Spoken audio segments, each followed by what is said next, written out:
Ok, pas de problème pour les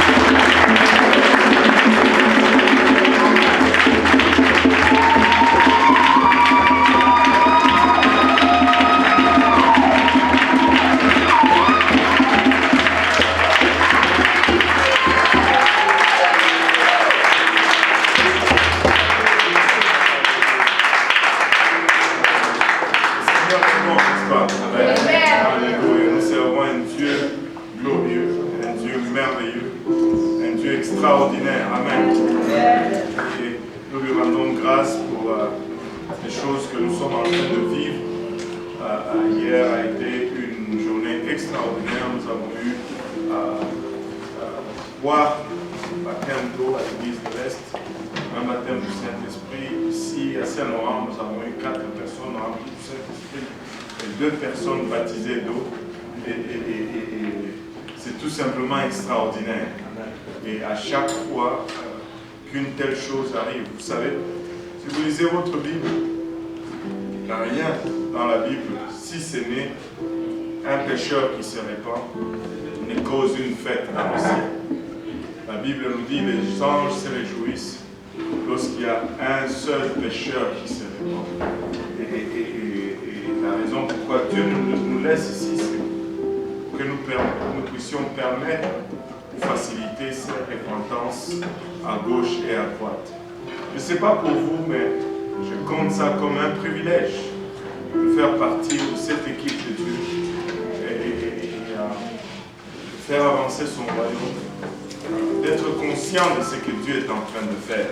Mais une chose que je voulais souligner, comme nous allons aujourd'hui conclure cette étude, c'est que les temps sont très avancés. Les temps sont trop proches. Ce n'est pas le temps d'être tiède. C'est le temps d'être en feu pour le Seigneur. Parce que tu ne veux pas être pris avec un pied en dehors de l'église. Ça ne serait pas bon. Ce n'est pas le moment. Le Seigneur peut revenir à n'importe quel moment. Ce n'est pas le temps de jouer à l'église. C'est le temps de prendre vraiment les choses de Dieu sérieusement et de s'engager à 100% dans ce que le Seigneur met devant nous pour faire. Je ne dis pas ceci pour te faire peur. Je dis ceci juste pour t'exhorter et t'encourager. Des fois, on a juste besoin de se secouer un peu. Et secouer un peu, et voilà. Alléluia. Le Seigneur est bon. Amen. A-t-il été bon pour quelqu'un?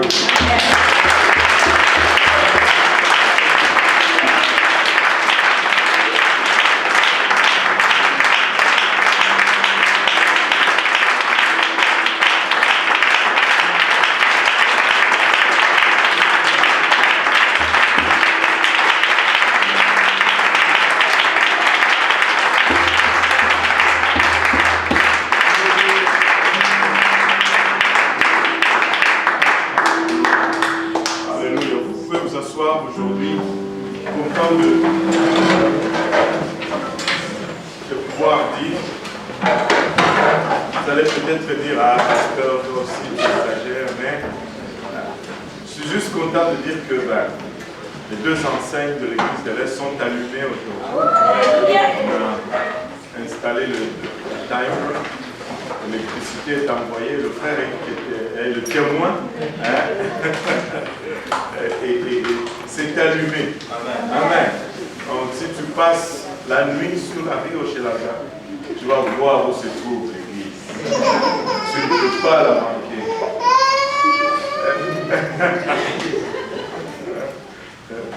Tu ne peux pas la manquer.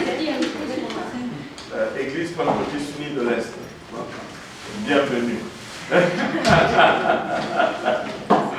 Et avec une flèche qui pointe vers la porte.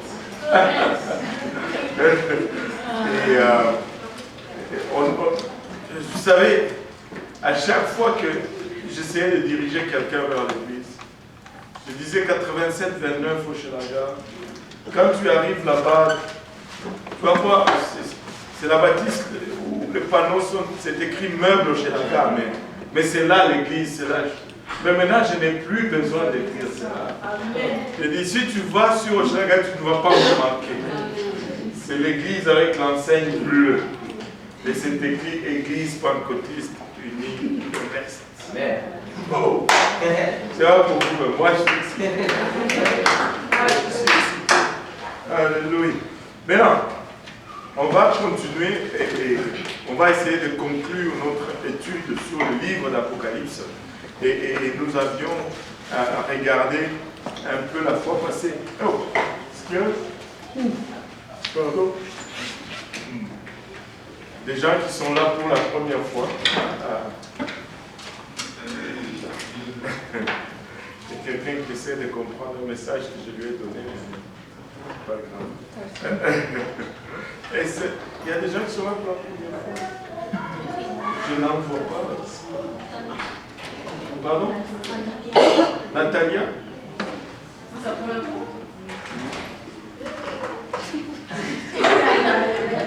Astrid?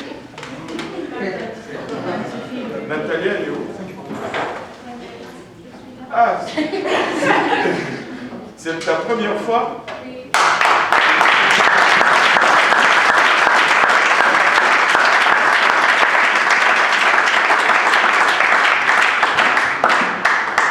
Yes. Alléluia. Et à tous les autres, bienvenue. Nous allons aller dans notre étude. Nous allons commencer à regarder cette dernière scène en fait sur la terre de l'humanité. Nous avons vu comment les nations vont se liguer contre Israël, comment ils vont venir pour l'exterminer. À ce moment-là, le Seigneur va descendre du ciel sur un cheval blanc, accompagné de l'armée de saints en arrière de lui. Et nous allons descendre et nous allons nous tenir du côté d'Israël. Nous avons vu et nous avons lu comment Israël va reconnaître au fait que c'est lui. Je me rappelle plus d'une... Est-ce que c'est dans le passage qu'on avait lu hier? Il dit, ils vont regarder et ils vont lui demander, mais où est-ce que tu t'es fait cette blessure? Dans la maison d'un ami. Il va répondre. Est-ce que c'était dans le passage qu'on a lu la dernière fois?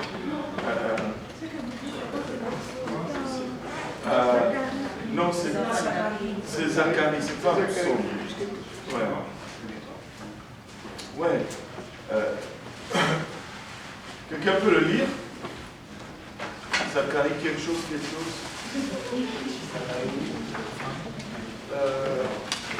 Zacharie 12, c'était ce qu'on a lu la fois passée. Mais je ne suis plus sûr si c'était dans le même passage.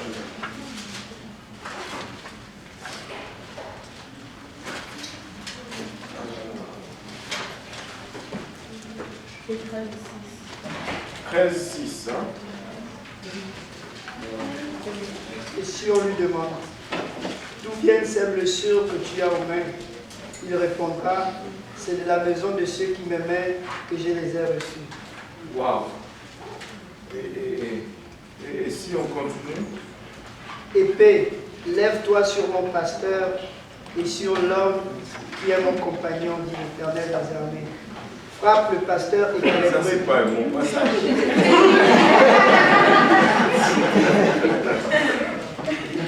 C'est la suite que j'ai vue.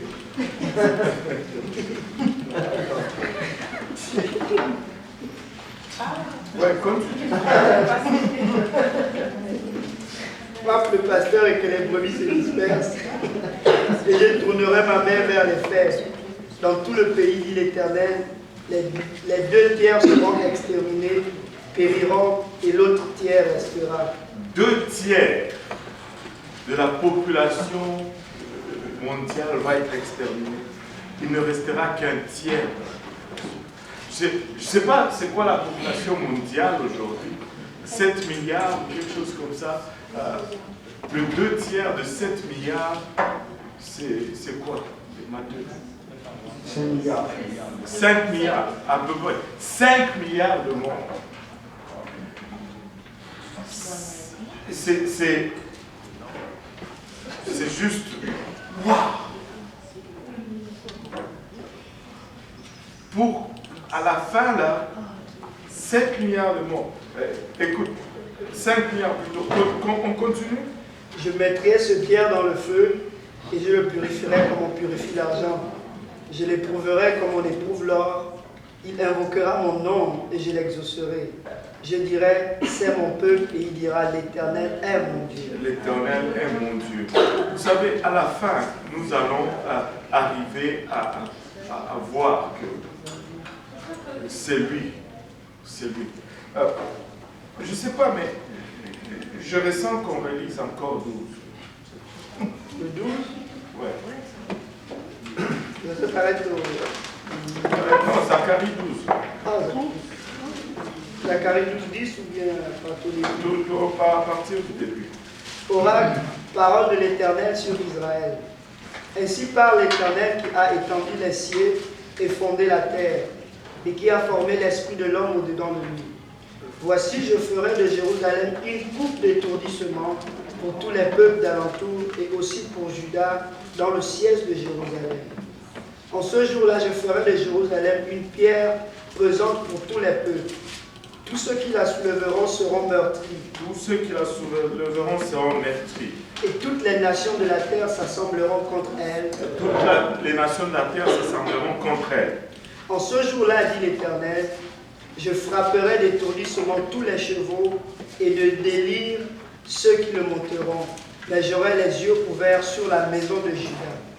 Quand je frapperai d'aveuglement tous les chevaux des peuples, les chefs de Juda diront en leur cœur, les habitants de Jérusalem sont notre force, par l'Éternel des armées leur Dieu. En ce jour-là, je ferai des chefs de Juda comme un foyer ardent parmi du bois, comme une torche enflammée parmi les gerbes. Ils dévoreront à droite et à gauche tous les peuples d'alentour, et Jérusalem restera à sa place, à Jérusalem. L'Éternel sauvera d'abord les tentes de Juda, afin que la gloire de la maison de David, la gloire des habitants de Jérusalem, ne s'élève pas au-dessus de Juda. En ce jour-là, l'Éternel protégera les habitants de Jérusalem, et le faible parmi eux sera dans ce jour comme David. La maison de David, comme l'ange de l'Éternel, comme Dieu, comme l'ange de l'Éternel devant eux. En ce jour-là, je me forcerai de détruire toutes les nations qui viendront contre Jérusalem. Alors je répandrai sur la maison de David et sur les habitants de Jérusalem un esprit de grâce et de supplication, et ils tourneront leur regard vers moi. Celui qu'ils ont percé, ils pleureront sur lui comme on pleure sur un fils unique. Ils pleureront amèrement sur lui comme on pleure sur un premier-né. En ce jour-là, le deuil sera grand à Jérusalem, comme le deuil d'Adadrimon dans la vallée de Médidon. Le pays sera dans le deuil, chaque famille séparément, la famille de la maison de David séparément, et les femmes à part, la famille de la maison de Nathan séparément, et les femmes à part, la famille de la maison de Lévi séparément, et les femmes à part, la famille de Shimei séparément, et les femmes à part, toutes les autres familles, chaque famille séparément, et les femmes à part. Et les femmes à part. Maintenant, ça nous décrit un peu la fin. Ça nous décrit comment toutes les nations vont s'éliguer contre Israël. Mais en dernière minute, alors qu'ils vont croire qu'ils vont arriver à leur fin, l'Éternel va intervenir et l'Éternel va délivrer Israël de cette armée nombreuse. Et le Seigneur Jésus-Christ va être à la charge de cette armée céleste. Et nous allons venir en arrière de lui, chevauchant des chevaux descendant du ciel. Maintenant, après cela, Israël reconnaît le Seigneur. Ils regardent les mains percées et le pied percé. Ils ne peuvent pas passer à côté. Et en ce jour-là, le Seigneur va descendre et c'est alors que ses pieds vont encore toucher pour une deuxième fois, plutôt pour une première fois depuis son départ, la terre. Le mont des Oliviers, comme on s'était dit, va se fendre en deux et ça va lancer le règne millénaire de Christ. 1000 ans de règne de Jésus-Christ sur la terre. 1000 ans de paix, mais ce 1000 ans part avec un tiers de la population mondiale, en fait. On faillit toujours à souligner cela. On se demande toujours, mais qui sera là durant le millénaire? Il y aura un tiers qui va rester de l'humanité. Et c'est eux qui vont entrer sous le règne de Christ et de ses saints. Et de tous ceux qui vont sortir de la tribulation, ils vont régner avec Christ pendant 1000 ans. Maintenant, durant ces 1000 ans, la population va se multiplier encore. Durant ces 1000 ans, les gens vont repeupler encore la terre. Et vous savez, Dieu ne fait jamais rien au hasard. Il y a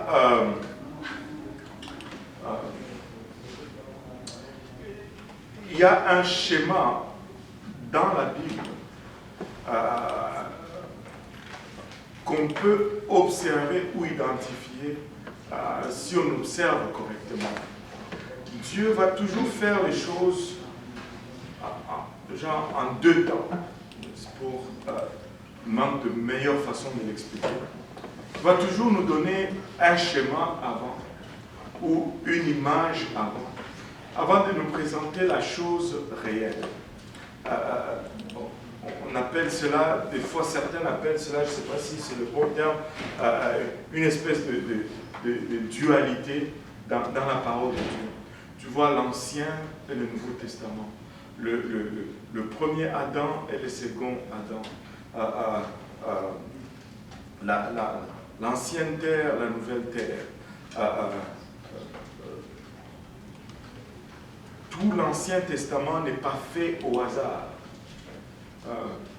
Ce qui est donné comme plan et schéma, la chose réelle qui va suivre va respecter le schéma.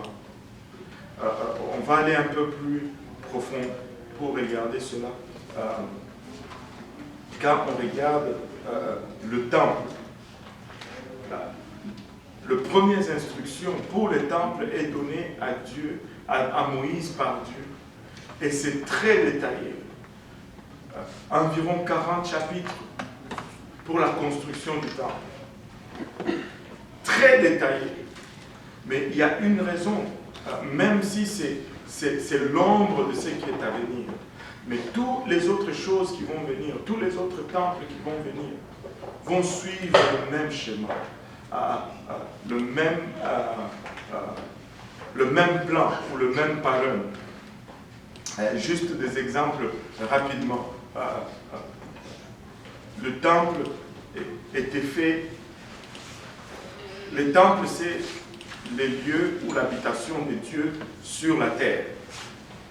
C'est-à-dire, à l'époque d'Israël, si tu voulais parler face à Dieu, il fallait que tu ailles au temple, dans le Saint des Saints.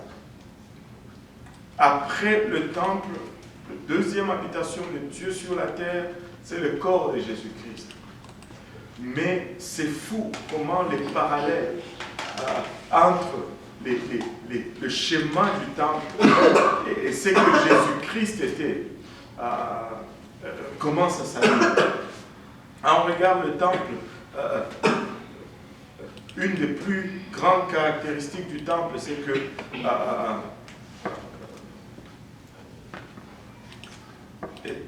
il était construit avec des peaux de différents animaux. Peau de chèvre, peau de dauphin et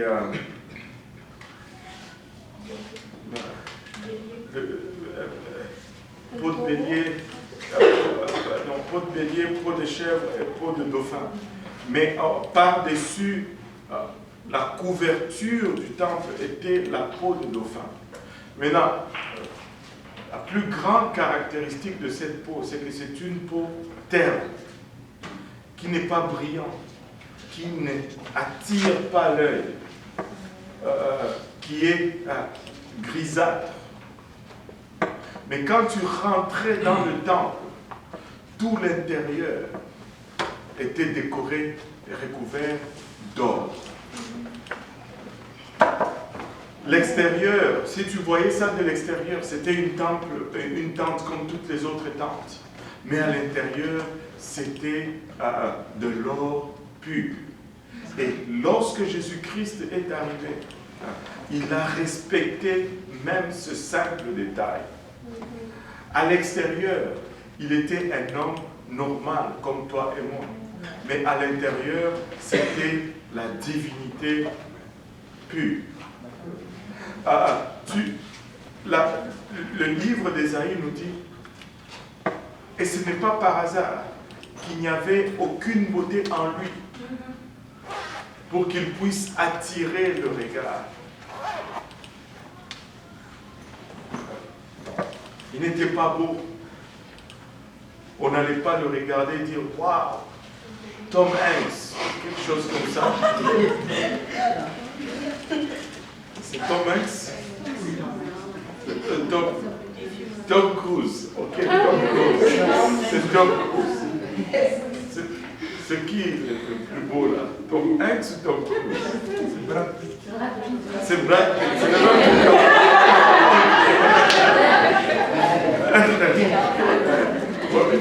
ce n'était pas.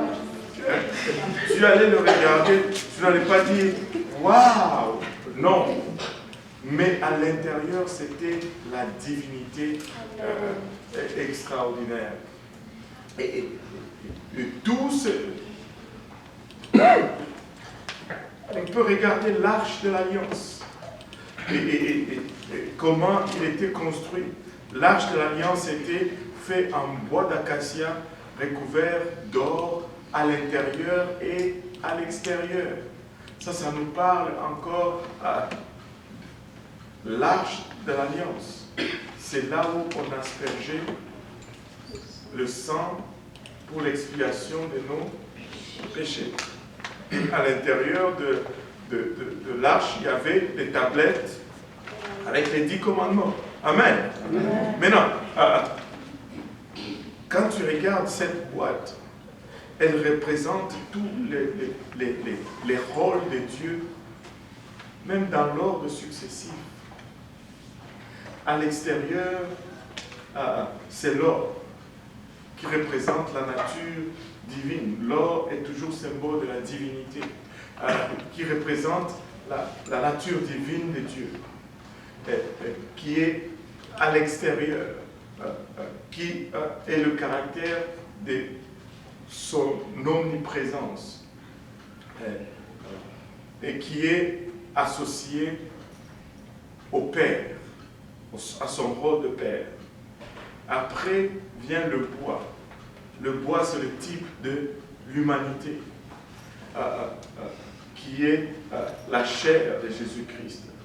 Et après, à l'intérieur, on met encore de l'or, parce que Dieu est en même temps, il était en dedans et en même temps, il était en dehors, où il était omniprésent. Quand Dieu était en Jésus-Christ, dans toute sa plénitude, il n'a jamais laissé le trône vide. Il n'a pas mis sa divinité de côté, plutôt son omniprésence de côté. Dieu reste omniprésent en tout temps.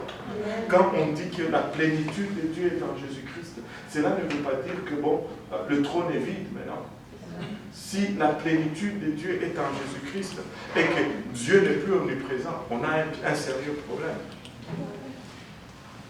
Et tous les détails comme ça. Maintenant, quand on arrive au millénaire, ou le millénium, selon d'autres disent millénaire, d'autres disent millénium, je ne sais pas lequel qui est correct, mais et que tu regardes toute l'histoire de l'humanité, il y a un autre parallèle qui te saute aux yeux. De Moïse, plutôt pas de Moïse, d'Adam jusqu'à Malachie, 3600 années. De Malachie à Jean-Baptiste ou à Jésus-Christ, 400 ans. Ce qui nous fait 4000 ans. Maintenant, de Jésus jusqu'à nous, 2000 ans. Ce qui nous fait un total de 6000 ans de l'histoire de l'humanité. Un jour pour Dieu, c'est 1000 ans. Dieu a créé pendant 6 jours. Et le 7e jour, il s'est reposé. Et le 1000 ans sont appelés dans la Bible 1000 ans de repos. Tout coïncide. Nous sommes à la fin. Ce n'est pas le temps de blaguer. Ce n'est pas le temps de jouer. Ce n'est pas le temps de se refroidir. C'est le temps de vivre pour Dieu comme on n'a jamais vécu auparavant. Parce qu'aujourd'hui, on est plus proche de l'enlèvement qu'on était hier. Amen. Et tu peux bien me dire, oh, mais on parle de l'enlèvement comme toujours. Alléluia. Mais écoutez, Pierre nous donne cet avertissement que le Seigneur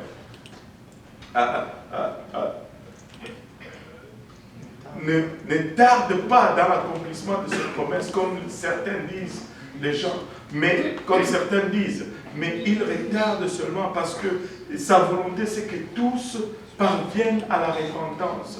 Si Dieu attend encore aujourd'hui, écoutez, laissez-moi vous lire un passage. Allons je sais qu'on est dans l'Apocalypse, mais retournons en Genèse pour voir encore comment ces choses, ces parallèles peuvent même faire peur. Je veux vous effrayer. Amen. Bien, regardez.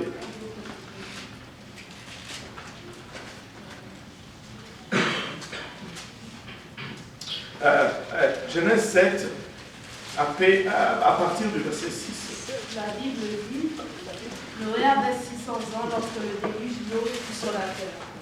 Et Noé entra dans l'arche avec ses fils, sa femme et les femmes de ses fils pour échapper aux eaux du déluge.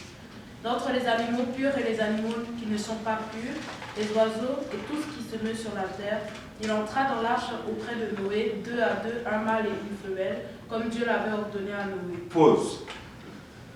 L'arche est terminée. Que tout le monde dise, l'arche est construite. Et tout est prêt. Noé est rentré. Les animaux sont rentrés. Mais regardez le verset 10. 7 jours après, les eaux du déluge furent sur la terre. 7 jours après. Qu'est-ce que cela signifie? C'est-à-dire, Noé rentre dans l'arche. Les animaux rentrent. Ils attendent un jour. L'arche est prête. 2 jours. Rien n'arrive. 3 jours. Moi, je suis sûr que ceux qui étaient là à l'époque de Noé avaient le même discours que certains ont aujourd'hui. Tu as construit ton truc dans pleine forêt. Où est l'eau pour faire flotter ça? Ça ne viendra jamais, cette affaire. Et ce n'est pas pour rien que dans le livre de Matthieu 24, lorsque le Seigneur est questionné sur la fin des temps, il dit, comme c'était du temps de Noé, il en sera de même au jour de l'avènement du Fils de l'homme. Le même esprit de distraction, le même esprit de mensonge.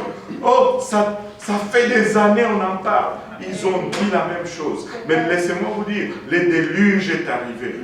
Et lorsqu'il est arrivé, c'était trop tard. 7 jours, Dieu a laissé cette porte ouverte. 7 jours durant lesquels tous ceux qui n'ont même pas fourni un effort pour même apporter un morceau de bois pour construire cette arche.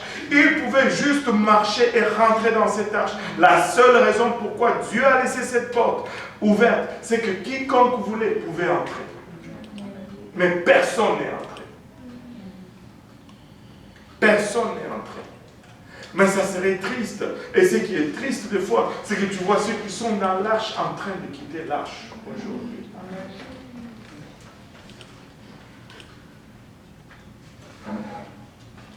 Et moi, je suis sûr, le temps dans lequel nous sommes, c'est le 7 jours dont nous venons de parler, où l'arche est construite, l'église est prête, nous prêchons l'unicité, nous prêchons le baptême au nom de Jésus-Christ, nous prêchons toute la doctrine apostolique, nous prêchons la sanctification, même si on nous haït pour cela, nous allons la prêcher. Amen. Et nous allons continuer à la prêcher. Amen. Parce que l'église doit retourner à celle qu'elle était le jour de la Pentecôte. Amen. Nous prêchons la séparation de ce monde, nous prêchons la consécration. Alléluia. Mais tu ne peux pas regarder à une seule prophétie et dire que nous allons atteindre l'accomplissement de celle-ci avant que le Seigneur ne revienne. Moi, je n'en connais pas. Je serais heureux d'en trouver une. Parce que j'ai des familles qui doivent être sauvées. J'ai des membres de famille qui doivent encore se repentir, qui doivent encore être baptisés. J'aimerais trouver une prophétie qui me dit « Le Seigneur ne va pas revenir demain ». Mais je n'en connais pas personnellement. Si nous devons nous consacrer, c'est aujourd'hui. Si nous devons mettre nos vies en règle, c'est aujourd'hui. Si nous devons arrêter le niaisage, c'est aujourd'hui. Nous ne pouvons pas niaiser avec ça.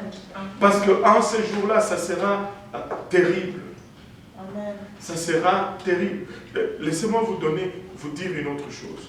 Aujourd'hui, je ne sais pas si vous réalisez la différence entre la peur et l'angoisse.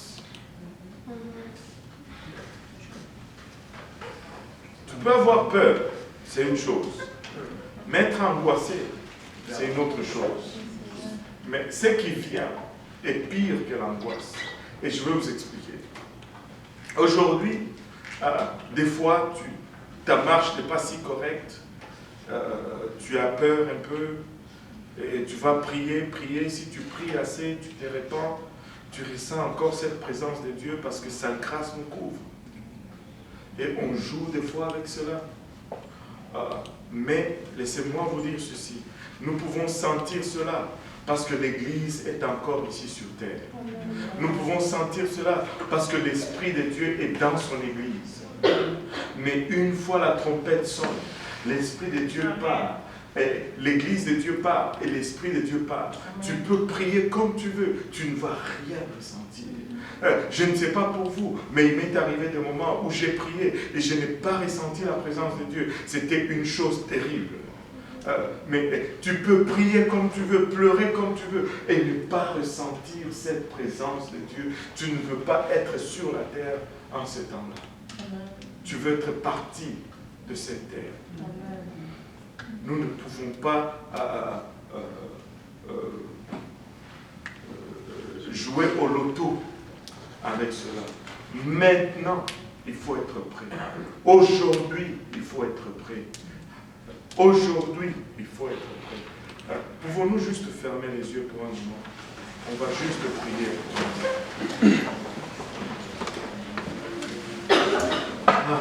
Père Céleste, Papa, nous voulons te rendre grâce encore une fois, Papa, pour ton amour, ta bonté, ta fidélité. Nous voulons te remercier, Éternel, pour le privilège que nous avons d'être dans ton Église, Papa. Mais nous ne voulons pas prendre ce privilège pour acquis, Papa. Aide-nous, Seigneur. Fortifie-nous dans nos faiblesses, Papa. Soutiens-nous, Seigneur Jésus-Christ, et renouvelle ta grâce et ta miséricorde, Papa. Tourne ta face vers nous, Seigneur Jésus-Christ. Papa, nous ne voulons pas que ce jour nous surprenne, que ce jour nous prenne, Papa, au dehors, Seigneur. Papa, sonne-nous et connais-nous, Seigneur. S'il y a quelque chose dans nos cœurs, Papa, révèle-le, Seigneur, afin que nous puissions l'arranger. Papa, nous ne voulons pas, par-dessus toute chose, Papa, manquer ce rendez-vous, Seigneur. Aide chacun de nous. Couvre-nous au moyen de ton sang, Papa, renouvelle ta grâce, renouvelle ta miséricorde, Papa.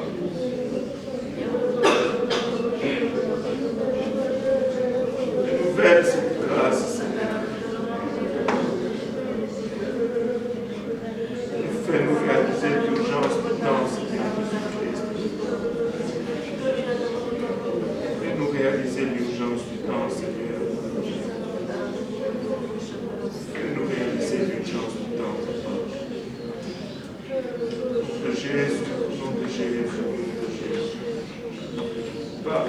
choses, Seigneur. Nous voulons être enlevés. Par-dessus toute chose, Seigneur. Nous voulons être enlevés. Au nom de Jésus. Que ce jour ne nous prenne pas par surprise. Ce jour-là, tu peux, si tu as réussi en toute chose, mais si la trompette sonne et que tu ne pars pas, tu auras tout perdu. Tu n'auras rien accompli. Tu n'auras rien accompli. 6000 ans. Un jour pour Dieu, c'est 1000 ans pour l'homme. Et nous sommes à la porte vraiment du 7e millénaire, qui va être vraiment le millénaire du monde. Il y a beaucoup de parallèles que tu peux regarder et réaliser combien les temps concordent et combien les temps sont proches. Mais bref, nous allons revenir et on peut tourner la page et nous allons vivre ce 1000 ans. Nous allons régner avec le Seigneur pendant 1000 ans. Il n'y aura plus de guerre. Pendant 1000 ans, il n'y aura plus de crimes. Pendant 1000 ans, le diable va être lié et il va être jeté dans le lac de feu. Pendant ces 1000 ans, Christ va régner et il va montrer ce qu'est le règne de Christ. Il y a de ces choses que quand tu le lis,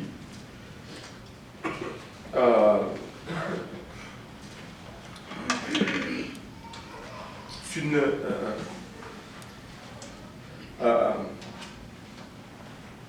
on va aller dans le livre d'Apocalypse chapitre 1. Tu t'es dit, mais les hommes sont stupides ou quoi? Mais le problème, c'est que très souvent, nous faisons les mêmes erreurs aujourd'hui. Apocalypse 20, on va lire un peu à partir du verset 1. Puis je vis descendre du ciel un ange qui avait la clé de la Bible et une grande chaîne dans sa main. Alléluia. C'est quel ange? On ne dit pas. Juste un ange. Un quelconque ange. Je pense que c'est Et il saisit le dragon. Regardez ce qu'il fait. Il saisit le dragon. Le serpent ancien, qui est le diable et Satan, et le lia pour 1000 ans. Waouh! Un ange a lié le diable pour 1000 ans. Par l'armée des anges célestes. Pas deux, un ange. Maintenant, qui croit que si nous sommes enfants de Dieu, Dieu nous accorde un ange qui nous garde? C'est biblique. Et l'ange de l'Éternel campe. On peut chercher des versets comme ça. Écoute, les Juifs croient même que ton ange gardien te ressemble. Et ils enseignent cela. C'est pourquoi Paul, plutôt Pierre, quand il a été délivré de prison, il est allé frapper à la porte. C'était de vrais pentecôtistes. Ils étaient là dans la réunion de prière. Ils priaient pour que Pierre soit libéré. Mais la réponse à la prière vient frapper à la porte. Ils refusent d'ouvrir. Des vrais pentecôtistes. Là, Rhodes va regarder. Je ne sais pas si elle a regardé par le petit trou. Elle n'ouvre pas la porte. Elle retourne vite et dit, Pierre est à la porte. Qu'est-ce qu'ils lui ont répondu? C'est son ange. La seule chose que tu peux voir qui ressemble à Pierre et qui soit réelle, c'est son ange. Rhodes, ce n'est pas lui. Mais vous êtes en train de prier. Des vrais pentecôtistes. Tu pries, Dieu donne la réponse. Oh, tu ne vas pas croire cela. Mais tu as prié pour. C'est incroyable. regarde ce qui est arrivé. Aïe, aïe, aïe. Aide-nous, Seigneur. Aide-nous, Seigneur. Si tu as prié pour, c'est croyable. Ce n'est pas incroyable. Anyway, un seul ange a pu lier pas n'importe quel petit démon, le diable lui-même. Satan, l'ancien serpent, les chefs de tous les démons. Un seul ange a pu le lier. Maintenant, un démon qui va venir bouger ton lit. Mais un ange peut le lier. Amen. Amen. C'est vrai. C'est vrai.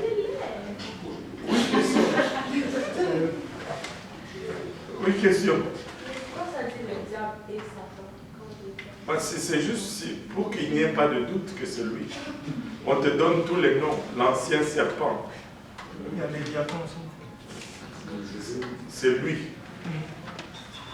Maintenant, tous, je te dis ça juste pour te dire, n'aie pas peur. Tu sais pourquoi nous avons peur des manifestations démoniaques? Parce que nous avons peur de mourir.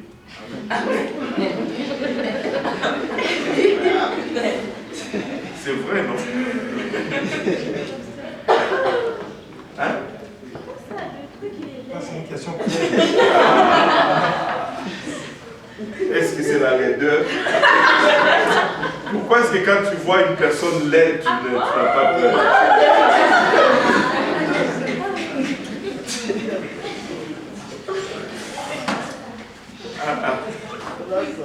Ça là, mes enfants ont déjà essayé de me faire passer cela, mais je ne crois pas. Oh, je n'ai pas peur, c'est seulement que c'est laid. La laideur te fait trembler. Quand même, voyons. Arrêtons un peu. Mais regardez ceci. La chose que nous avons vraiment peur, c'est la mort. Amen. C'est vrai. Parce que si tu étais sûr, au fait, je ne sais pas comment je vais te présenter. Si tu étais sûr que cette affaire n'allait pas te tuer, tu n'allais pas trembler autant que ça. Maintenant, laisse-moi te dire ceci. Sois sûr que si cette affaire est là, c'est parce qu'il ne peut pas te tuer. S'il pouvait te tuer, ça allait arriver depuis longtemps. Nous ne faisons pas, nous ne sommes pas en vie par la grâce du diable. Amen. Nous ne sommes pas en vie parce que le diable nous a accordé une grâce. Si nous sommes en vie, c'est malgré le diable. C'est parce qu'il ne peut pas te tuer encore. S'il voulait te tuer, il allait te tuer longtemps avant que tu ne connaisses même Dieu. Amen. Alors, il faut toujours avoir cela en tête. N'oublie pas cela. Et s'il pouvait nous tuer, on n'allait pas être ici à étudier la parole de Dieu. Mais attends, ça allait être toutes les voitures qui nous ont amenés, les autobus, allaient tous avoir un accident juste ici en avant de l'église. Et ça allait s'entasser l'une sur les autres. Le diable peut faire ça. Il a ce pouvoir. Est-ce qu'il peut faire soulever une voiture et puis la faire tomber sur une autre? Oui, il a ce pouvoir-là. Vous savez pourquoi il n'est pas capable de le faire là? Parce que Dieu ne lui permet pas de le faire.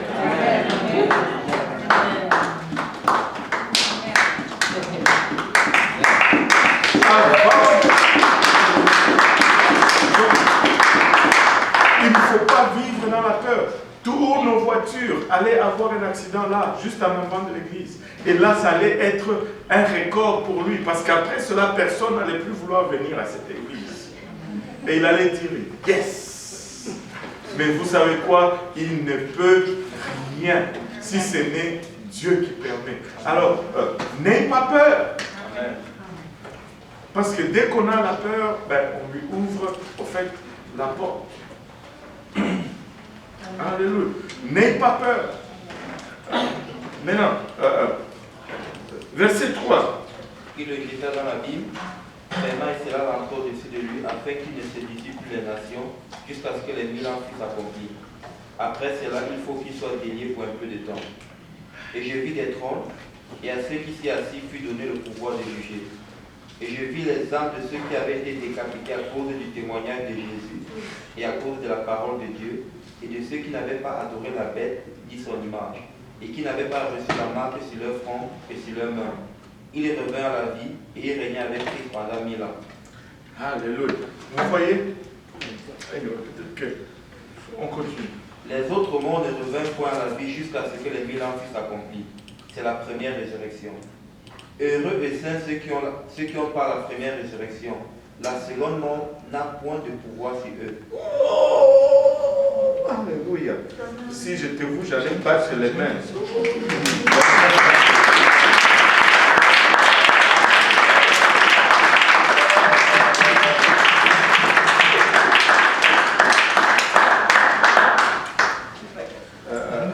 Oui, on va juste lire le verset 6, on va revenir à ta question. Heureux saints ceux qui ont pas.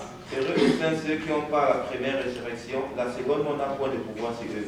Mais ils seront sacrificateurs de Dieu, de Christ, et ils régneront avec lui pendant 1000 ans. Pendant 1000 ans.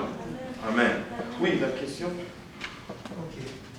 Moi, je suis un peu confus parce que ce que j'ai compris, 6000 ans, plus 1000 ans, ça fait 7000 ans, c'est ça que tu sais. Mais si on n'a aucune idée de quand c'est écrit dans la Bible, on ne sait pas, c'est une surprise pour l'enlèvement. Comment on peut situer la période de 1000 ans?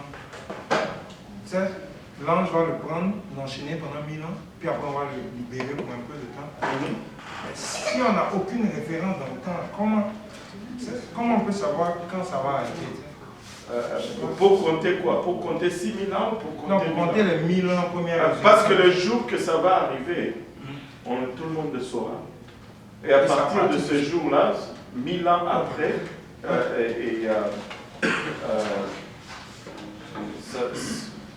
les 1000 ans vont être complétés. Maintenant, quand les 1000 ans seront accomplis, lis un peu. Quand les 1000 ans seront accomplis, Satan sera relâché de sa prison. Et il sortira pour séduire les nations qui sont aux 4 coins de la guerre, Gog et Magog, afin de les rassembler pour la guerre. Leur nombre est comme le sable de la mer. Et ils montèrent sur la surface de la terre, et ils investirent le camp des saints et la ville bien-aimée. Mais un feu descendit du ciel et les dévora. Et le diable qui les séduisait fut jeté dans les temps de feu et de soufre, où sont la bête et le faux prophète. Et ils seront tourmentés jour et nuit au siècle des siècles. Au siècle des siècles, voilà. Une autre étape qui arrive ici, le 1000 ans s'accomplit. On va sortir le diable encore de son puits. On le relâche. Là, il va chuchoter encore aux oreilles des gens. Et les gens le suivent encore. Et ils se rassemblent pour faire guerre au Seigneur. Mais cette fois-là, le Seigneur ne va pas tirer son épée du fourreau. Aucun saint ne va lever son petit doigt. Mais un feu va descendre seulement du ciel. Et va les consumer toutes. Et ça sera fini. Et là commence une autre étape. L'étape finale, en fait. On va revenir un peu sur ça, mais regardons un peu l'étape finale. Puis je vis un grand trône blanc. Puis je vis un grand trône blanc, et celui qui était assis dessus. La terre et le ciel s'enfuient devant sa face, et il ne fut plus trouvé de place pour eux. Et je vis les morts, les grands et les petits, qui se tenaient devant le trône. Des livres furent ouverts, et un autre livre fut ouvert, celui qui est le livre de vie. Et les morts furent jugés selon leurs œuvres, d'après ce qui était écrit dans ces livres. La mer rendit les morts qui étaient en elle, la mort et le séjour des morts rendit les morts qui étaient en eux, et chacun fut jugé selon ses œuvres. Et la mort et le séjour des morts furent jetés dans les temps de feu. C'est la seconde mort, les temps de feu. Quiconque ne fut pas trouvé écrit dans le livre de vie fut jeté dans les temps de feu. Wow. Et c'est la seconde mort. Il y a un dicton qui dit si tu nais une fois, tu vas mourir deux fois. Si tu nais deux fois, tu vas mourir une fois.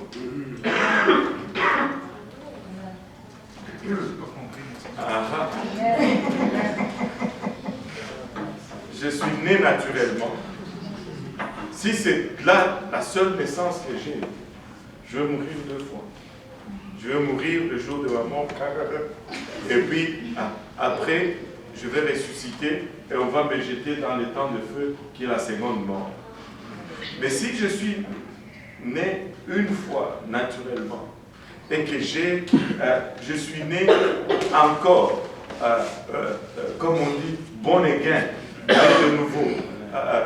C'est pourquoi le Seigneur dit, si tu n'es pas né de nouveau, tu ne peux rentrer dans le royaume. Si je nais cette 2e fois, la seconde mort n'a plus de pouvoir sur moi. Hey, je veux naître de nouveau.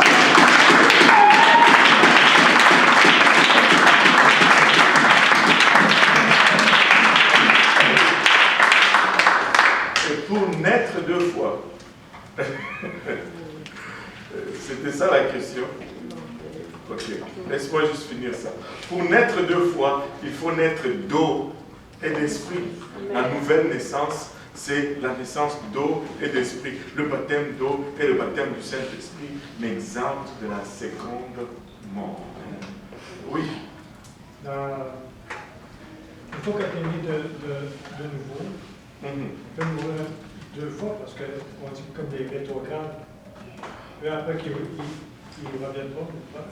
Oui, bien sûr. Si tu rétrogrades, ta nouvelle naissance n'est plus effective.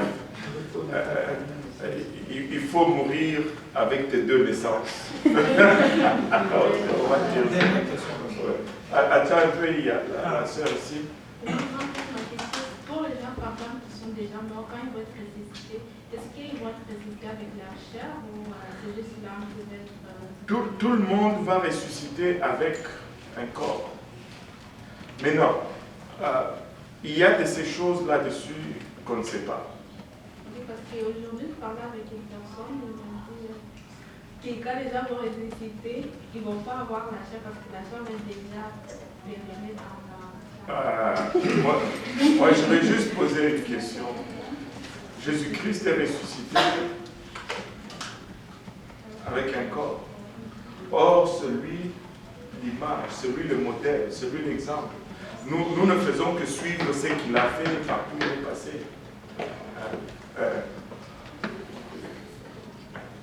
Même Paul dit, le mort en Christ ressusciteront premièrement, et ce corps mortel va revêtir l'immortalité. Il ne dit pas que ce corps mortel va disparaître pour ceux qui seront vivants durant la première résurrection. Mais lors de la deuxième résurrection, laisse-moi te dire pourquoi je crois qu'on va ressusciter avec un corps, mais qui est un corps qui est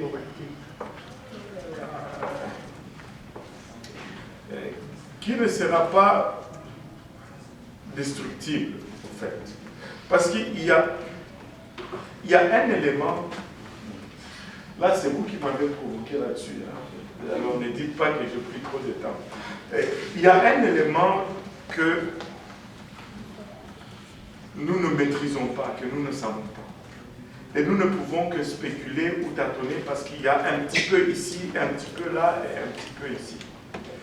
Et ça, c'est les 3 dimensions de l'être humain. Le corps, l'âme et l'esprit. Le corps, il n'y a pas de problème. Nous le connaissons.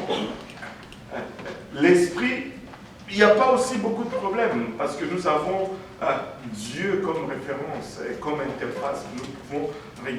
Nous avons un concept de l'esprit qui est plus défini. Mais l'âme, c'est très difficile de le conceptualiser. De mon point de vue, il y a peut-être des gens qui connaissent plus, mais de mon point de vue, l'âme, c'est le plus difficile à conceptualiser. Pourquoi? Parce que tantôt, quand on parle de l'âme, c'est comme si c'est quelque chose de non matériel. Mais tantôt, quand on parle de l'âme, on y associe un aspect matériel. Et je m'explique. Quand on dit je meurs et puis mon âme va vers le Seigneur, le concept est tout à fait immatériel. Quand on dit mon âme, c'est mon être intérieur, les sièges de mes émotions, de mes sentiments, où je prends mes décisions, mon intellect. C'est un concept immatériel. Mais quand tu lis, par exemple, Luc 16, tu vois Jésus qui nous donne un aperçu un peu de ce qui est au-delà de la mort. Tu vois le riche monsieur dans l'enfer, en train de souffrir, d'être brûlé. Il te dit littéralement qu'il mette un doigt dans l'eau, que Lazare, qui est mort, mais son âme a le doigt quand même. Et puis qu'il mette le doigt dans l'eau et qu'il prenne une goutte et qu'il mette sur ma langue pour m'apaiser parce que je suis tourmenté. Et lui, son âme, a une langue. Donc son âme va avoir la forme humaine qu'il avait. Parce que son corps, lui, nous savons qu'il est en train de pourrir là quelque part. Je ne sais pas si on me suit là. Donc, à quelque part, l'âme va avoir une dimension matérielle. Parce que cet homme en enfer était en train de brûler, il sentait la brûlure, il sentait les souffrances, il pouvait se rappeler qu'il avait des frères sur la terre. Ce n'est pas un état d'inconscience ou d'absence d'existence. Ce n'est pas un état de non-existence comme certains essayent de l'enseigner. Non. Il y a un aspect matériel à l'âme. Maintenant, quand nous ressuscitons, la Bible nous dit que nous allons ressusciter avec des corps, comme Jésus-Christ est ressuscité avec un corps. Et nous allons aller au souper, aux noces de l'agneau, et une table va être dressée devant nous, et nous allons manger à ces noces. Jésus-Christ ressuscité, il a mangé. Comment allait-il manger sans corps? Bon, maintenant, comme je le disais tantôt, ce n'est pas du cash, c'est des concepts, c'est une compréhension. On peut être à côté, mais je pense qu'on est proche de la vérité. Parce que quand on va se ressusciter, je vais pouvoir voir que c'est Esther. Je vais pouvoir voir que c'est Rôle ou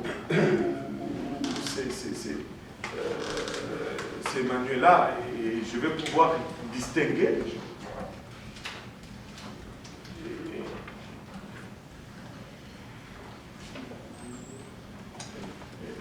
Et Paul, on a posé cette question à Paul, et il a répondu avec une sagesse extraordinaire. Il a dit, mais vous êtes fous. Quand on sème un maïs, est-ce qu'il renaît avec le même corps? Et quand tu sèmes le maïs, il meurt, il se décompose. Mais il y a d'autres maïs qui sortent quand même. Mais si tu regardes, ce n'est pas le même maïs qui renaît, mais il va avoir le même goût, la même texture, la même couleur, la même chose. On va avoir un corps, parce que c'est comme ça qu'on va être. Si on va retourner à ce que Adam était, il avait un corps. En tout cas, moi, j'aurais besoin de mon corps. Mais, encore une fois là, mais, je veux ajouter là-dessus que on peut se tromper là-dessus et aller au ciel quand même. Amen. C'est beau de discuter, d'argumenter, de sembler intelligent parce qu'on dit toutes ces choses, mais ce n'est pas là le point. Le plus intelligent, c'est celui qui comprend la repentance, le baptême d'eau au nom de Jésus-Christ, le baptême du Saint-Esprit, et il y obéit, il est rempli du Saint-Esprit et il marche dans la sanctification jusqu'à ce que la trompette sonne et il est parti. C'est ça la vraie intelligence. Amen. Je n'ai pas compris. Quand vous avez ici, est ressuscité, Oui, on dit tout simplement, on utilise le terme glorifié parce que le corps n'est plus sujet, par exemple, au temps, à l'usure. Aujourd'hui, avec le temps, on vieillit. Et le corps n'est plus ce qu'il était. Et je vous dis, avec le temps, tu ressens ces effets. Les effets de temps, nul n'y échappe. J'ai remarqué quelque chose dans mon corps ces derniers temps. Arrête de rire. De moi, juste en face de moi.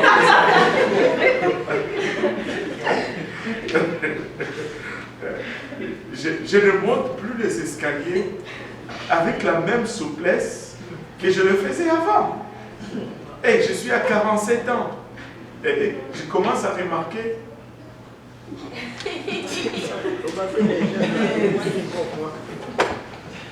Voilà, tu me cherches.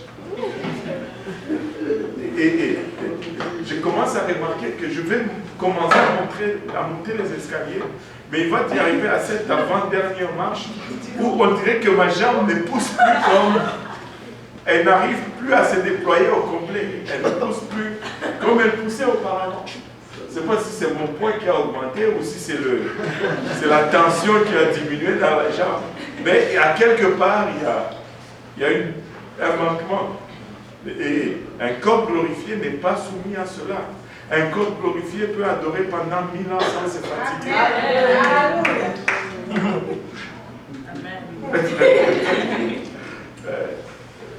Ma question là, oui. Je pense que c'est très important. J'avais même oublié. Ma grand-mère me disait Satan travaille pour la gloire de Dieu. Fait que, on doit, en ces temps, comme tu dis, c'est proche, moi je le ressens aussi. Cette semaine, je lisais les armes du chrétien. Moi, la question que je veux poser, c'est quoi les armes du diable pour ne pas, pour partager, comment il chuchote, c'est quoi ces armes, comment il fait? Parce qu'il faut qu'on identifie ça. Il y a beaucoup de gens ici qui ne savent pas. Quand ils sont inconscients, ils ne savent pas. Parce que quand tu es avec le diable, c'est comme si tu n'es pas conscient. Tu fais des choses, après tu te demandes pourquoi j'ai fait ça. La première place, je pense que si tu veux vraiment savoir comment le diable fonctionne, c'est aller voir à son original, Genèse 3. Là, tu as tout le schéma, et on a fait ça dans la première leçon. Et Jacques vient souligner cela, la convoitise de la chair, la convoitise des yeux et l'orgueil de la vie, qui sont les trois voies par lesquelles toute tentation que tu vas rencontrer va venir. Et c'est par ces mêmes voies que le Seigneur lui-même a été tenté. Il a eu 3 tentations. Et la Bible nous dit qu'il a été tenté en toutes choses comme nous. En dehors de ces 3 voies, il n'y a pas d'autres voies. La convoitise de la chair, la convoitise des yeux et l'orgueil de la vie. La convoitise de la chair, c'est quoi? La chair a des désirs. Et ces désirs, en eux-mêmes ne sont pas péchés. Parce que Dieu nous donne un cadre pour satisfaire ces désirs. Mais lorsque nous sortons du cadre de satisfaction de ces désirs, là nous commettons le péché. Et le diable va solliciter ces désirs pour nous faire tomber dans le péché. Un exemple très simple et très clair, le désir de manger. Manger, c'est vital. Nous devons manger pour vivre. Même s'il y en a qui vivent pour manger. Nous devons manger pour vivre. Mais trop manger, la Bible appelle cela des excès de table. Même si plusieurs chrétiens ne regardent pas cela comme un péché, c'est un péché. C'est nommé dans la liste des péchés, dans la même liste que l'adultère, des excès de table. Donc, même si manger c'est légitime, et le diable va solliciter cela, non seulement tu vas avoir besoin de manger pour satisfaire les besoins vitaux, mais tu vas vouloir aller au-delà pour satisfaire les besoins gustatifs. Ou ces morceaux de plus de fromage, de crème, de gâteau au fromage, ou ces morceaux de viande de plus. C'était tellement bon. Tu sais que tu es plein, mais bon, juste un petit peu, c'est tellement bon. La convoitise de la chair, la convoitise des cieux. Oh boy! Nos yeux, c'est l'une des choses par lesquelles nous commettons aussi beaucoup de péchés. Et le diable va mettre beaucoup de choses devant ta face. Mais non, écoutez, déjà, nous devons regarder où nous allons, parce que c'est vital. Amen. Amen. Sinon, tu peux te faire frapper ou bien tu vas frapper un mur. Mais nous pouvons trop regarder certaines choses. Et des fois, nous laissons nos yeux errer là où nous ne devons pas les laisser errer. Comment ça, les téléromans. Un chrétien ne regarde pas ces choses. Il n'y a rien de bon dans les téléromans. Ce n'est que adultère par adultère par adultère.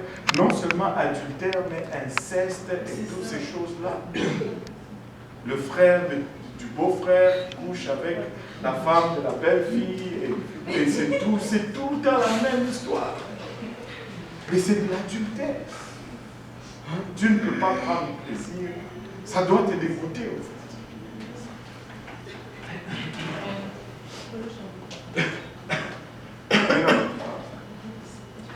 Tu sais, oui, j'ai besoin d'ouvrir mes yeux quand je vais au travail. Et quand je vais au travail, oui, je vois toutes sortes de choses, des gens qui ne sont pas habillés. Déjà, je dois lutter avec cela par nécessité. Mais je n'ai pas besoin de mettre une autre boîte dans ma maison qui me bombarde les mêmes images. Et là, c'est volontairement. Internet également. Volontairement. Et toutes ces choses. Instagram, volontairement. Écoutez. Écoute. Quand je dois le faire, parce que je dois aller travailler, ok, c'est une chose. Mais que je commence à le faire là où il n'y a pas de nécessité, c'est une autre chose. C'est une autre chose. Vous voyez, c'est l'orgueil de la vie. Tout le monde a un brin d'orgueil en lui. Tu dis, ah, pas moi, pasteur, menteur. Regarde, laisse-moi te dire,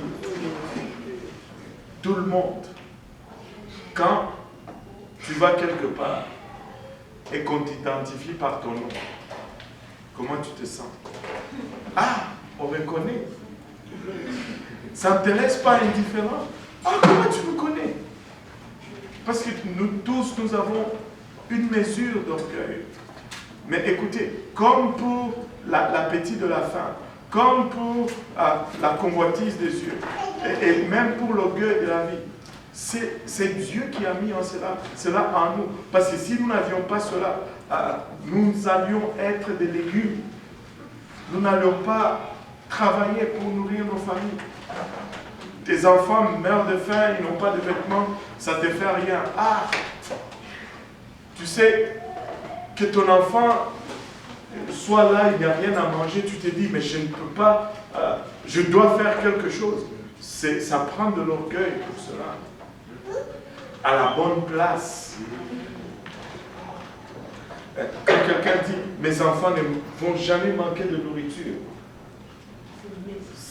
c'est l'orgueil. À la bonne place. Mais si cet orgueil devient incontrôlé, on commence à marcher sur les gens, on commence à se voir meilleur que tout le monde. Et là, tout ce que Dieu nous donne, si nous l'utilisons bien, ça produit des résultats positifs. Ça produit une famille protégée, une famille dont les besoins sont rencontrés. Mais quand ce n'est plus contrôlé, ça produit des vies gâchées qui sont usées dans le travail alors qu'on ne jouit même pas du produit du travail. Et toutes ces choses. Alors, à tout cela, Dieu a donné une même réponse. Change les pierres en pain et mange. Il est écrit. Jette-toi, on va voir si Dieu va donner un ordre pour qu'un ange, il est écrit. Adore-moi et je te donne tout ce que tu vois. Il est écrit. En d'autres termes, je dois savoir ce qui est écrit pour lutter contre le diable. Tu ne luttes pas contre le diable en disant « Ouais, mon pasteur a dit ceci ». Non, tu luttes avec le diable quand tu dis « Diable, j'ai lu la parole de Dieu hier et Dieu m'a donné cette parole ». C'est ce qu'on appelle une parole réma. Dieu m'a donné cette parole. Mais pour que tu aies réma, il faut que tu lises ta Bible. Il faut que tu restes intime avec Dieu. Et que tu arrives à une place où Dieu commence à mettre cette parole en toi. Quand le diable se pointe, tu peux lui dire non, tu ne peux pas me dire ça. Parce que j'étais avec Dieu hier et il a dit ça. Et c'est là où tu dis, il est écrit. Et c'est là où ton il est écrit fonctionne. Amen. Et là, je ne sais plus où j'en ai.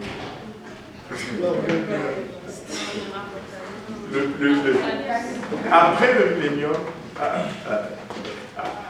le millénium, le diable va être relâché et il va venir et il va séduire le monde et on va détruire tous ces gens. Et puis là, le trône va être établi et tous les morts dans tous les temps, dans toutes les époques vont ressusciter, mais ceux-là, ils vont ressusciter maintenant pour le jugement. Ils vont ressusciter pour le jugement. Et tu ne veux pas aller devant Dieu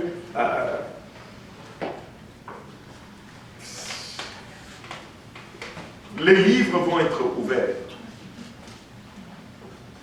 Je ne sais pas si vous avez vraiment compris cela.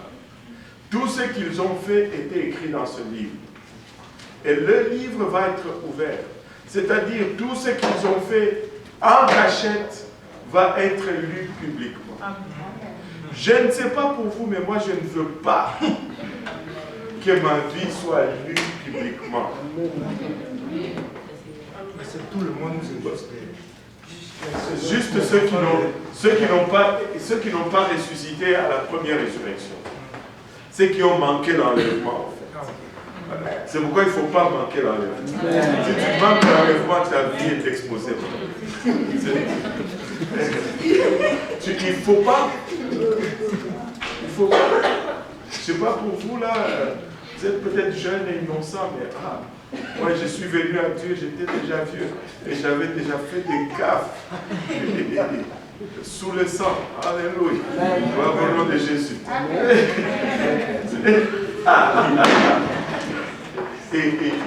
Maintenant, donne-moi juste 5 minutes. Mais maintenant, ils vont être là et on va commencer à lire leurs choses. Il va y avoir des gens qui vont se tenir devant le trône. Et on va mettre leurs bonnes œuvres et leurs mauvaises œuvres dans la balance. Et les bonnes œuvres vont peser plus. Et on va les appeler les justes. On va lire Apocalypse 22, 11, juste pour nous mettre en contexte, et puis on va revenir. 22, 11. La Bible dit ceci, que celui qui est injuste soit encore injuste. Que celui qui est injuste soit encore injuste. Que celui qui est souillé se souille encore. Que celui qui est souillé se souille encore. Et que le juste pratique encore la justice. Que les justes pratiquent encore la justice. Et que celui qui est saint se sanctifie. Que celui qui est saint se sanctifie. Il y a le livre des Proverbes nous dit que l'arbre qui tombe demeure dans la position qu'il est tombé.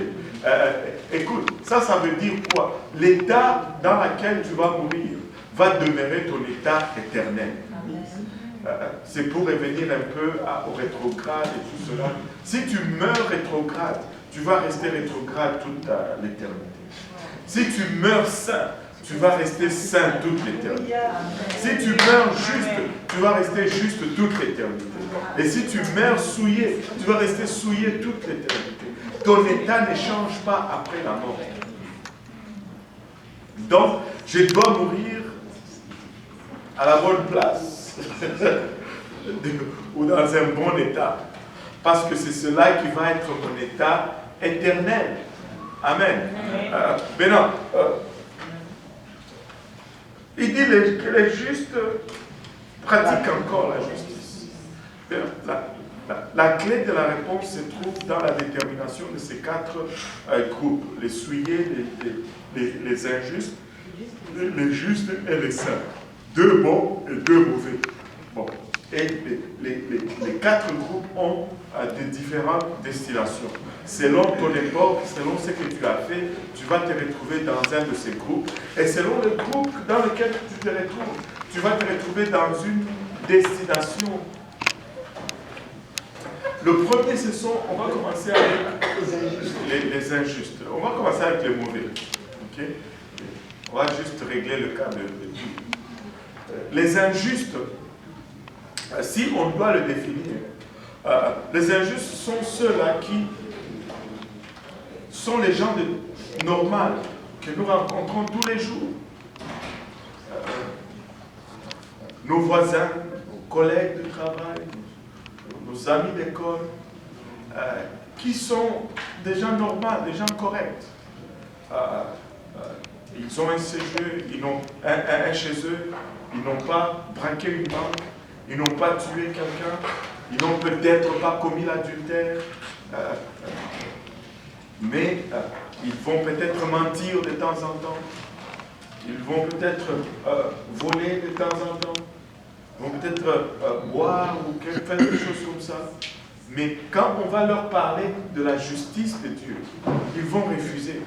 Si tu leur dis, Dieu existe, viens alors à l'église et dis, oh, moi, je suis correct, je n'ai pas besoin de ça. Parce qu'il a rejeté la justice de Dieu. Il est appelé injuste.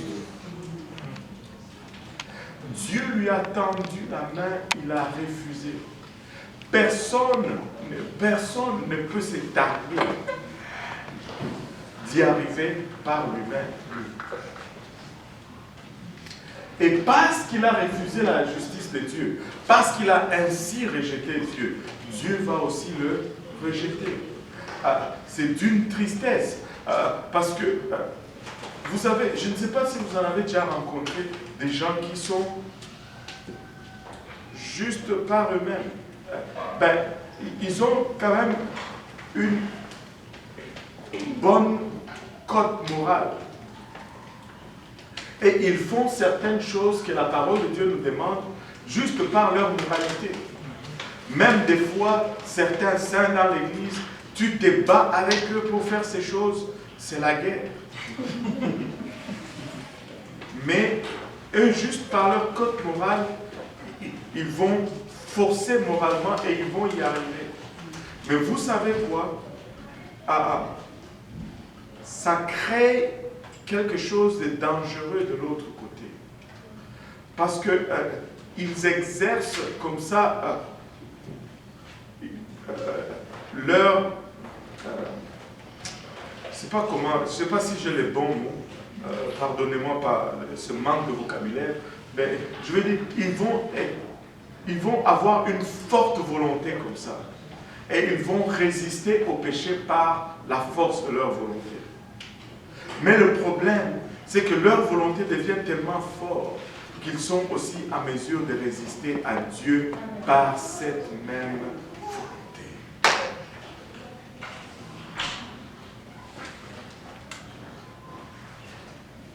Je veux dépendre de Dieu. Amen.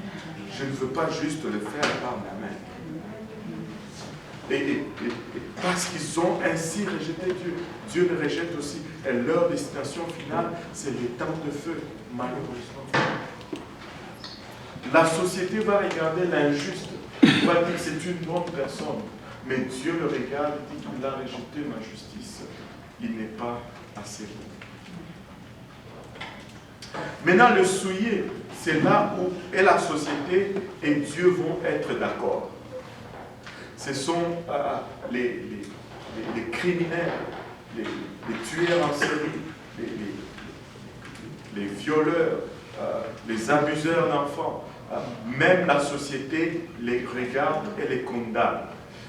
Les gens qui prennent plaisir dans le mal, ils vont tuer et ils vont avoir du plaisir à tuer.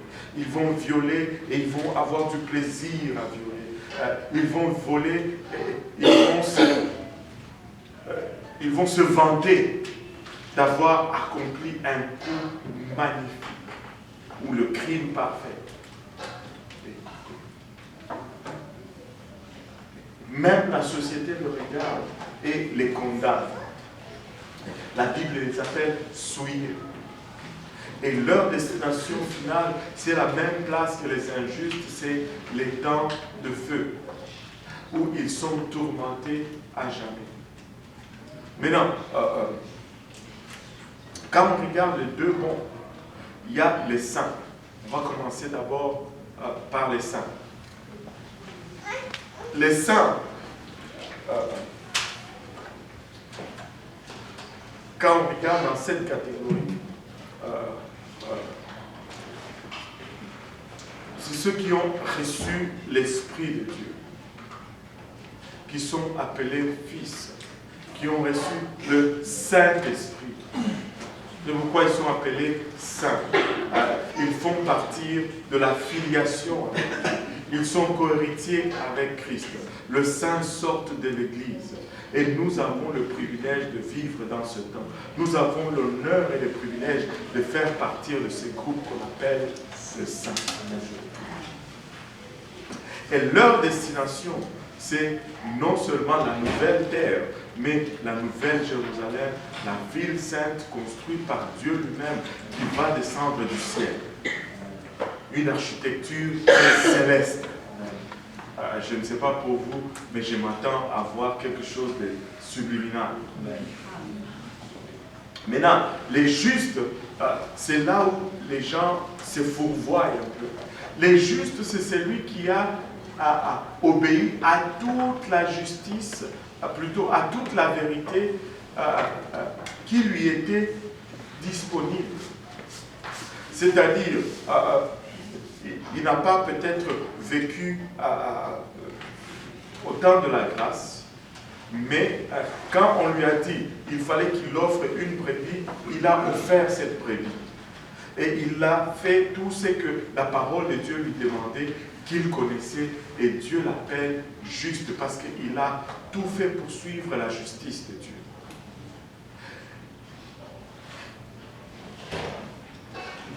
Il y aura des justes qui vont sortir de notre époque, mais pas beaucoup. Et je vais vous dire pourquoi. Parce que la parole de Dieu est proclamée partout. Certains vont dire, mais pasteur, si on ne prêche pas l'évangile, les gens vont faire juste ce qu'ils savent et ils vont être des justes. Tu n'as rien compris. L'évangile, c'est la façon la plus facile d'entrer dans le royaume de Dieu.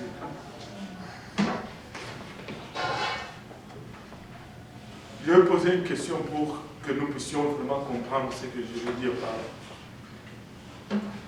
Qui ici peut ou veut prendre la chance de dire, ok, moi, je veux mettre l'œuvre du sang de Jésus-Christ de côté. Je veux y aller avec mes œuvres.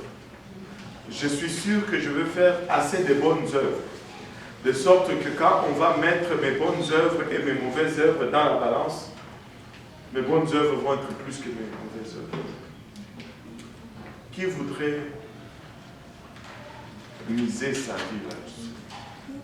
Écoutez, il est plus facile de commettre un péché que de faire le bien.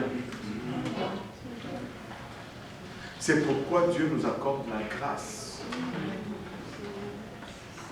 Et si tu me dis qu'on va arrêter de propager la grâce pour que les gens y arrivent par leurs propres œuvres, tu n'as rien compris.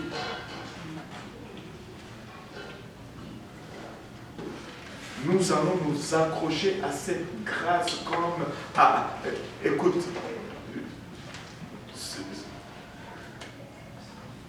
nous allons nous accrocher à la grâce. Et maintenant, tu dis, ah, moi je ne veux pas me faire baptiser au nom de Jésus, je vais y arriver comme un juste. Non, parce que dès que tu rejettes l'évangile, dès que tu rejettes la vérité qui t'est donnée, tu deviens injuste. Tu deviens un injuste parce que tu as rejeté la main tendue de Dieu.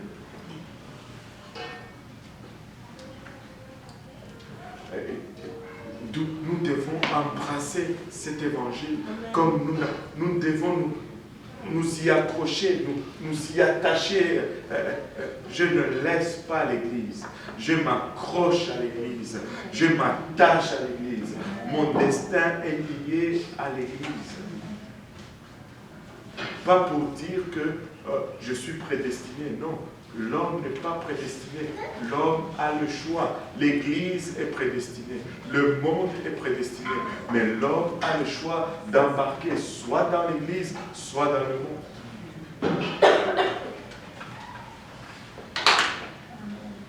Et maintenant, les justes vont être parmi ceux qui vont se tenir devant le trône de Dieu. Il y a un passage, je pense que c'est dans Timothée, il dit que le péché des uns les précède pour le jugement